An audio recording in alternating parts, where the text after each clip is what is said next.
you can learn the art of rest. You know, that deep sense of calm and rejuvenation that seems elusive in our fast-paced world.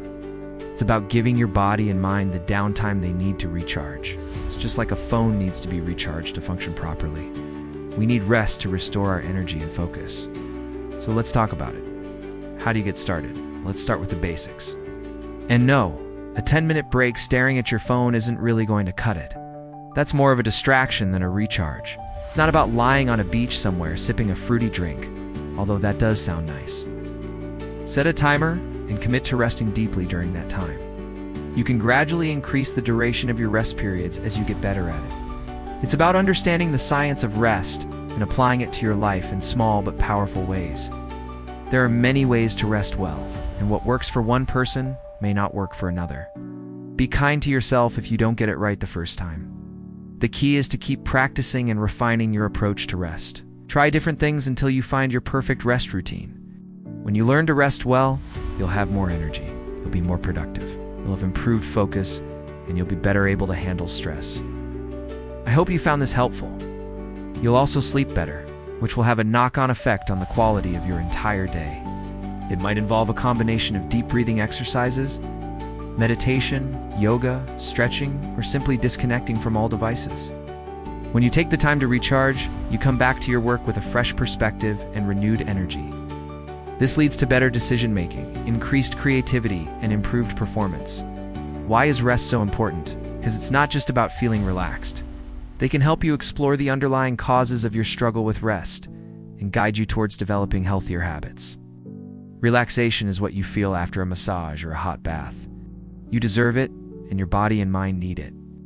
In the words of the Dalai Lama in our hectic daily lives, it is so easy to forget to slow down and simply be. But it is in these moments of stillness that we discover the true meaning of peace. It's a state of physical calmness. Rest, on the other hand, is more than just physical relaxation. It's also about giving your mind a break from the constant chatter and planning. It's about disconnecting from the digital world and the endless demands on your time and attention. Think about it. When was the last time you truly rested? Not just rested, but felt completely rejuvenated afterwards.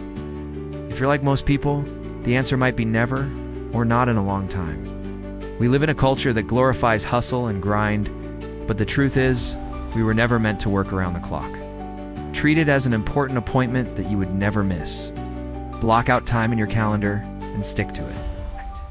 This is crucial because it sends a signal to your brain that rest is a priority. It's not just something you do when you have free time or when you feel like it. Our bodies and minds need rest to heal, to grow, and to perform at their best. Here's the good news. You can learn to rest well. It's a skill that can be developed with practice. First, understand the difference between relaxation and rest. Second, make a conscious effort to schedule rest into your day. Third, start small. If the idea of blocking out an entire afternoon for rest feels overwhelming, start with just 10 or 20 minutes. Fourth, experiment with different techniques to find what works best for you. Finally, be patient with yourself. It's a skill that takes time to develop. Now let's talk about the benefits of getting this right. I know it might seem counterintuitive, but resting actually boosts productivity. If you're a chronic overworker or feel guilty when you try to relax, you might want to consider speaking to a therapist or counselor. So go ahead, give yourself permission to rest. That's all for now.